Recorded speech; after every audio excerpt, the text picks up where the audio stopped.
Lai gan vairums klātesošo skolu beiguši pirms 30, 40 un pat 50 un 60 gadiem, Silavas valsts arī šodien skan tikpat emocionāli, kā toreiz izlaiduma dienā. Novadnieka Kārļa Milenbacha vārdā nosauktie 1936. gadā uzceltajai skolai, kas bija pirmā mācību iestāde Kandavā, vēsture bijusi visai raiba. Kāpnītēm ir stāvējuši vairāki simti pamatskolu beidzēji savā izlaiduma dienā, un 29 vidusskolas izlaidumu 923 audzēkļi no 44 klasēm ar saviem skolotājiem, ar saviem klašu audzinātājiem, ar saviem vecākiem.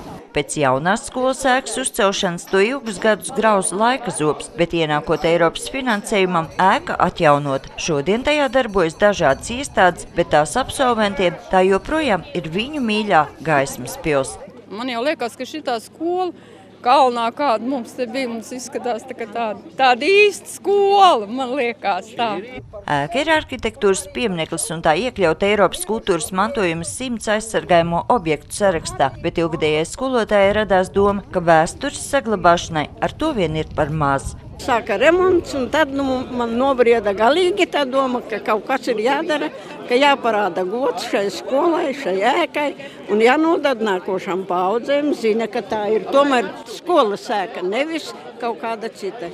Skolotājs Vilcāns ideju pie senās ēkas izvietot valodniekam Kārlim Milenbacham veltītu piemiņas plāksni atbalstīja arī citi kādreizējie pedagogi un absolventi. Un man ir ļoti liels prieks un paldies jāsaka skolas visai vadībai, ka tieši tad, kad mums ir 50 gadi, arī viņiem ir šī jubileja un piemiņas plāksnes atvēršana. Nu, liels paldies viņiem. Vai jūs arī bijāt to ziedotāju vidū? Jā, es biju pats iemetu kastītē jau kādā otrā dienā, kad es ieraudzīju šo sludinājumu. Tiešām gribējās, jo te ir jaukas atmiņas. Jo te šodien es satieku meitenes, kuras es neesmu redzējis 50 gadus, un mani pazina.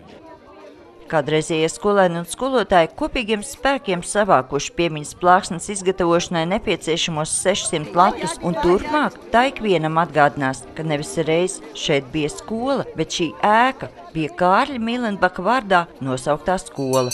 Sandra Letāne, Didis Pučs, TV Spektrs.